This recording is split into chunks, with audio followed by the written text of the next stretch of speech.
नमस्कार। आज की इस वीडियो में प्रत्यय की सीरीज को आगे बढ़ाते हैं और जिस तरह से पिछली वीडियो में हमने प्रत्यय में कृत प्रत्यय के बारे में जानकारी प्राप्त की थी, आज हम तद्धित प्रत्ययों के बारे में पढ़ेंगे। तो इस वीडियो को स्टार्ट करने से पहले, तद्धित प्रत्ययों को जानने से पहले, यदि आप इस चैनल पर नए हैं तो प्लीज़ इसे सब्सक्राइब करें और इस वीडियो को अपने सभी दोस्तों के साथ शेयर कर दीजिए। वीडियो को पूरा देखिए और वीडियो को पूरा देखने के बाद यदि आपको पसंद आती है तो इसे लाइक ज़रूर करें। तो आइए शुरू करते हैं। तद्धित प्रत्यय। प्रत्यय जैसा कि मैंने आपको बताया था कि दो प्रकार के होते हैं, कृत प्रत्यय और तद्धित प्रत्यय।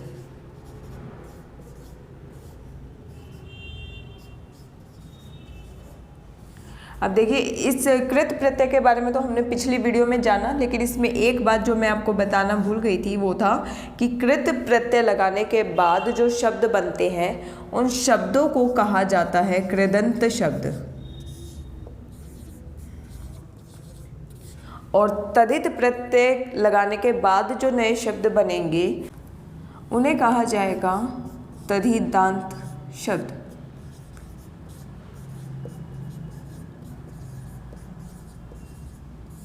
अब देखिए, ये जो तद्धित प्रत्यय होते हैं ये भी आगे तीन प्रकार के होते हैं। मतलब इसमें आपको तीन तरह के प्रत्यय देखने को मिलेंगे। पहले जो हैं संस्कृत की, दूसरा हिंदी की, और जो तीसरा है वो है उर्दू की। ठीक है, तो तीन तरह के तद्धित प्रत्यय देखने को मिलेंगे, संस्कृत के, हिंदी के, उर्दू के। तीनों के बारे में हम बारी बारी से जानकारी प्राप्त करते हैं। वीडियो ज़्यादा लंबी ना हो जाए इसलिए मैं हर बार आपके लिए पहले से ही बोर्ड पे सारे प्रत्यय लिख कर रखूँगी ताकि आपको कम टाइम में ज़्यादा जानकारी प्राप्त हो सके। तो मैं एक बार इस बोर्ड पर सारे प्रत्यय लिख देती हूँ।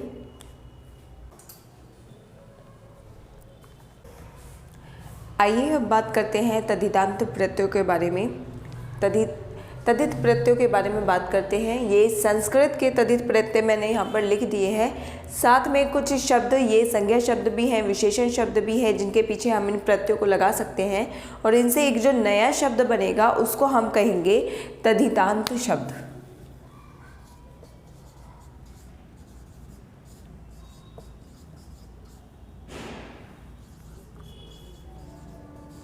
ठीक है, तो आइए देखते हैं किस तरह से काम करते हैं। जैसे यहाँ पर अप्रत्यय है, अप्रत्यय, और मैंने कुछ शब्द ले लिए हैं जो कि संज्ञा शब्द भी है और विशेषण शब्द भी हैं। गुरु, निशा, मुनि और शिव। इनके पीछे यदि हम अप्रत्यय लगाएंगे तो इनमें क्या बदलाव आते हैं, किस तरह से इसमें शब्द बनेगा। तो देखिए, गुरु के पीछे यदि हम अ लगाएंगे तो बनेगा गौरव। निशा के पीछे नैश। मुनि के साथ अ लगाने से बनेगा मौन, और शिव के साथ अ लगाने से बनेगा शैव। अब देखिए, इनका रूप पूरी तरह से परिवर्तित हो गया है। यहाँ पर अ अंत में लगना चाहिए था, कुछ और आ का डंडा बनना चाहिए था या कोई और चेंजेस आने चाहिए थे, लेकिन यहाँ पर जो शब्द का रूप है वो पूरी तरह से बदल गया है। कई बार ऐसे शब्दों में प्रत्यय को ढूंढकर अलग करना भी मुश्किल हो जाता है। ठीक है, तो देखिए, अब जो अक प्रत्यय है, शिक्षा शब्द हमने लिया है। शिक्षा शब्द के पीछे अगर हम अक प्रत्यय लगाएंगे तो बनेगा शिक्षक। तो ध्यान रखिएगा, जो शिक्षक शब्द होता है उसमें अक प्रत्यय लगा हुआ होता है। और पक्ष के पीछे हम ई प्रत्यय लगाएंगे तो बनेगा पक्षी। अब देखिए, क प्रत्यय, दर्श शब्द, इसके साथ क प्रत्यय लगाएंगे तो बनेगा दर्शक।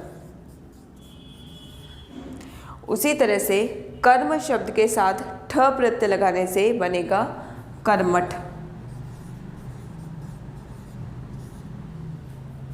आगे देखिए, दिति शब्द है, य प्रत्यय है, दिति शब्द के साथ य प्रत्यय लगाएंगे तो हम बनेगा दैत्य।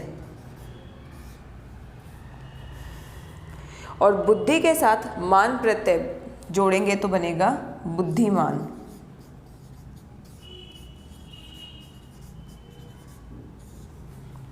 इसी तरह से गुरु शब्द के साथ त्व प्रत्यय लगाने से बनेगा गुरुत्व। अब यहाँ देखिए, गुरु शब्द के साथ जब हमने अप्रत्यय लगाया था तो बना था गौरव, और गुरु शब्द के साथ त्व प्रत्यय लगाया तो बने गुरुत्व। पाणिनि के साथ ईय प्रत्यय लगाएंगे तो बनेगा पाणिनीय। और ता प्रत्यय है, दो शब्द मैंने यहाँ पर लिए हैं, वीर और शत्रु, इनके पीछे ता प्रत्यय लगाएंगे तो बनेगा वीर से बनेगा वीरता, और शत्रु से बनेगा शत्रुता। ठीक है, आगे देखिए, कुंती शब्द एय प्रत्यय, कुंती के पीछे एय हमें लगाना है तो शब्द बनता है कौन्तेय।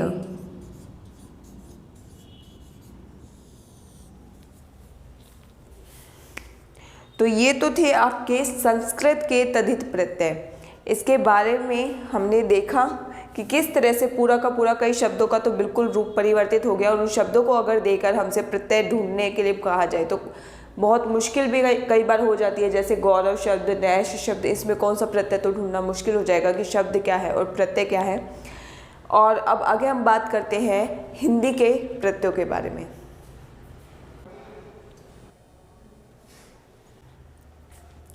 तो आइए अब बात करते हैं हिंदी के प्रत्ययों के बारे में। यहाँ मैं लिख देती हूँ, ये हिंदी के प्रत्यय हैं। ठीक है, हिंदी के तद्धित प्रत्ययों के बारे में जानते हैं। तो देखिए, ये जो मैंने यहाँ पर 12 प्रत्यय लगे हैं, साथ में 1-2 मैंने एक्स्ट्रा लिखे हैं, ये सभी हिंदी के प्रत्यय कहलाते हैं। इनमें से कुछ जो प्रत्यय हैं वो आपने संस्कृत के तद्धित प्रत्ययों में भी देखा है और कृत प्रत्ययों में भी देखा है, लेकिन इनका रूप कई बार बदल जाता है। जैसे मैं यहाँ पर आपको पढ़ाते हुए ही बताऊंगी कि क्या कुछ चेंजेस उसमें और इसमें आ जाते हैं। तो देखिए, आई जो शब्द है, यदि हम इन शब्दों के पीछे लगाएं आई प्रत्यय को तो क्या बनेगा? चतुर से बनेगा चतुराई, और चौड़ा शब्द के पीछे आई प्रत्यय लगाएंगे तो बनेगा चौड़ाई। इसी तरह से मोटाई, गोलाई, बहुत सारे शब्द आप बना सकते हैं। आप खुद भी इस चीज़ का अभ्यास जरूर करें कि अपनी तरफ से 1-2 शब्द ऐसे प्रत्यय उनके पीछे लगाकर 1-2 नए शब्दों को बनाने की कोशिश करें। इससे आपको अभ्यास भी होगा और आपको समझ में भी आएगा। अब देखिए, चौड़ा शब्द के पीछे आन प्रत्यय अगर हम लगाएंगे तो बनेगा चौड़ान।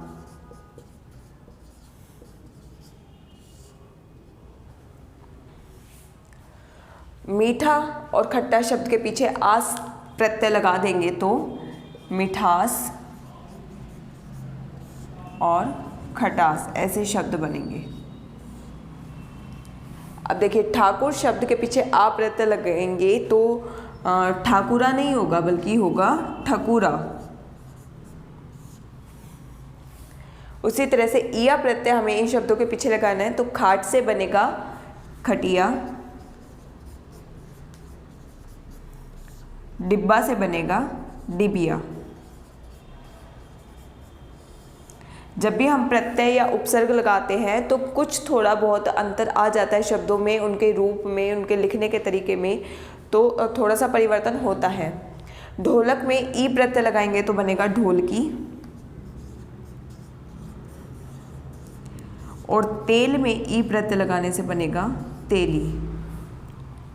अब देखिए, ओला प्रत्यय लगाना है सांप शब्द के पीछे तो क्या बनेगा? सपोला।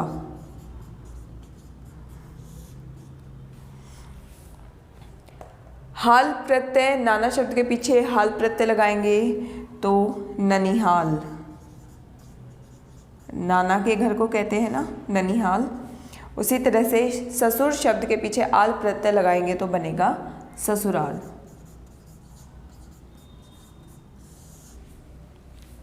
अब देखिए, औती प्रत्यय है हमारे पास, शब्द है बाप, इसके पीछे लगाएंगे तो बनेगा बपोती।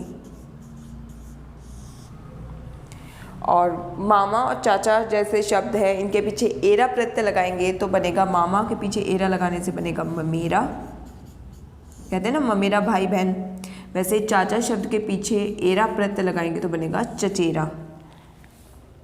अब नाक शब्द के पीछे एल प्रत्यय लगाने से बनेगा नकेल,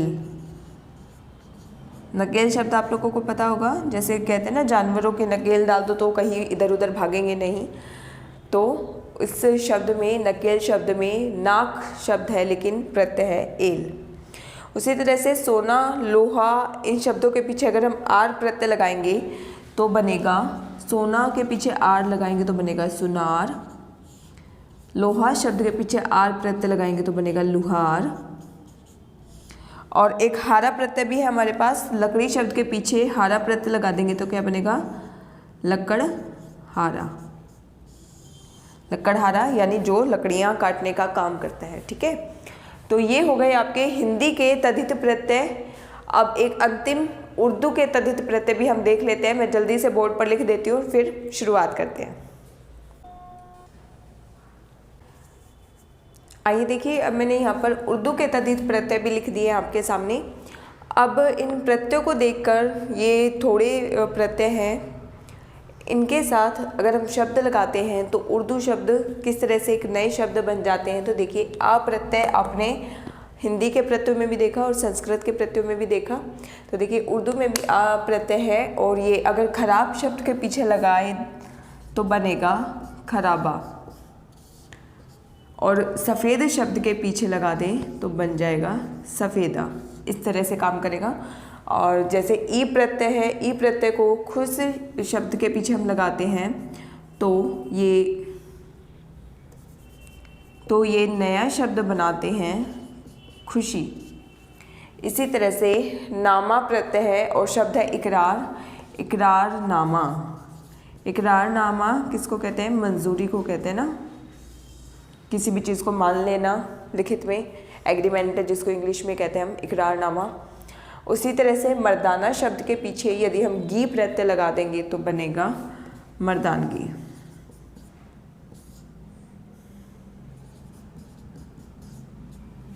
ठीक है, आगे देखिए, आब प्रत्यय है, गुल शब्द है, गिल शब्द है। गुल शब्द के पीछे आ प्रत्यय लगाएंगे तो बनेगा गुलाब, गुलाब का फूल। अगर इसको तोड़ने के लिए कहा जाए तो इसमें शब्द है गुल, और गुल का मतलब होता है फूल। ठीक है, और आब प्रत्यय है। उसी तरह से गिल, गिल का मतलब होता है मिट्टी, और इसमें आप प्रत्यय लगाने से बनेगा गिलाब, और गिलाब का मतलब होता है कीचड़। उसी तरह से कलम शब्द के पीछे यदि दान प्रत्यय लगाएं तो बनेगा कलम दान।